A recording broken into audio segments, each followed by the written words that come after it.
Melati adalah seorang gadis desa yang tumbuh di sebuah kampung terpencil di Jawa Timur. Ia dikenal sebagai anak yang ceria dan pekerja keras, tetapi hidupnya dipenuhi oleh keterbatasan. Ayahnya meninggal saat ia berusia 10 tahun, meninggalkan ibunya untuk bekerja sebagai buruh tani. Melati sering membantu ibunya di ladang dan mengurus adik-adiknya. Meskipun ia tinggal di desa, Melati memiliki impian besar. Ia bercita-cita menjadi seseorang yang bisa melindungi orang-orang lemah, terutama keluarganya. Namun, hidup seringkali tidak adil. Ketika ia berusia 18 tahun, serangkaian kejadian tragis mengubah segalanya. Desa tempat Melati tinggal menjadi target geng preman yang sering memeras penduduk. Mereka memaksa para petani untuk membayar pajak perlindungan. Dan bagi yang tidak mampu, mereka akan dihukum. Salah satu korban kekejaman itu adalah ibunya. Ketika ibunya tidak bisa membayar, salah satu anggota geng memukulnya hingga pingsan. Melati yang melihat kejadian itu dari kejauhan merasa marah, tetapi ia tak berdaya. Tubuh kecilnya tidak memungkinkan ia melawan para preman yang besar dan kejam. Namun, kemarahan itu menjadi bara api dalam hatinya. Ia bersumpah untuk melindungi keluarganya dan desanya dari ancaman apapun. Melati tahu bahwa ia tidak akan bisa melawan preman itu hanya dengan keberanian. Ia membutuhkan keterampilan dan kekuatan. Suatu malam, setelah memastikan ibunya dan adik-adiknya tidur, ia meninggalkan desa dan pergi ke kota terdekat. Ia berharap bisa menemukan cara untuk menjadi lebih kuat di sana.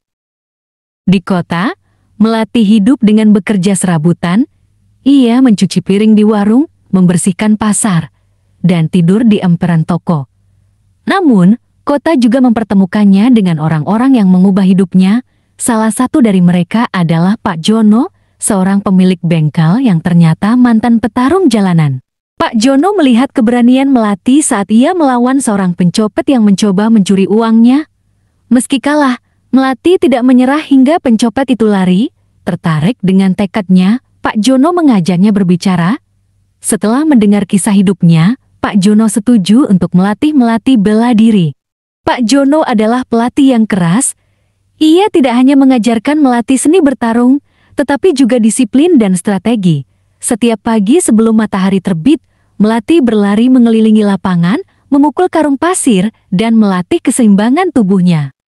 Pak Jono juga mengenalkan Melati pada pertarungan jalanan sebagai cara untuk menguji kemampuannya. Ia awalnya takut. Tetapi ketika ia melihat bagaimana pertarungan itu didasarkan pada kekuatan dan keberanian, ia mulai menyukai tantangannya. Dalam waktu setahun, Melati menjadi salah satu petarung yang cukup dikenal di lingkaran jalanan. Tubuhnya yang kecil membuat lawan sering meremehkannya.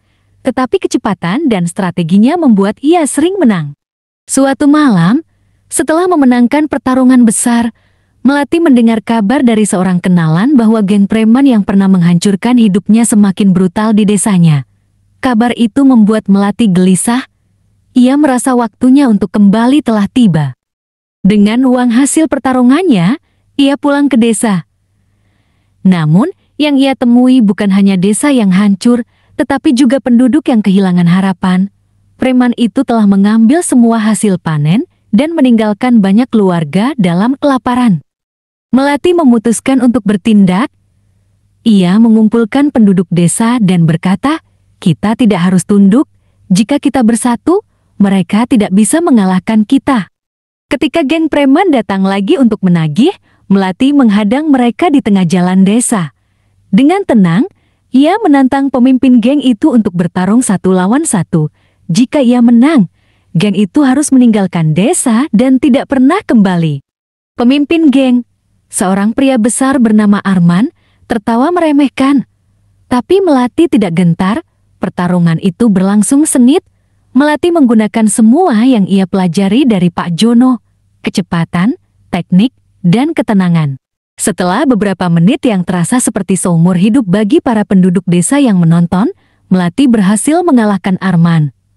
Pemimpin geng itu terkapar di tanah, dan anak buahnya melarikan diri. Kemenangan itu mengubah segalanya. Melati tidak hanya menjadi pahlawan bagi desanya, tetapi juga inspirasi bagi para wanita muda di sekitarnya. Ia membuka perguruan kecil di desa, mengajarkan bela diri kepada siapa saja yang ingin belajar, terutama kaum perempuan. Nama Melati mulai dikenal di luar desanya. Ia dijuluki Melati Besi, seorang gadis desa yang berani melawan ketidakadilan dan membuktikan bahwa keberanian dan tekad bisa mengubah hidup. Melati sering berkata kepada murid-muridnya, "Tidak peduli seberapa kecil dirimu, kamu bisa menjadi besar jika kamu percaya pada dirimu sendiri dan tidak pernah menyerah." Dan sejak saat itu, Melati menjadi simbol keberanian yang terus menginspirasi banyak orang.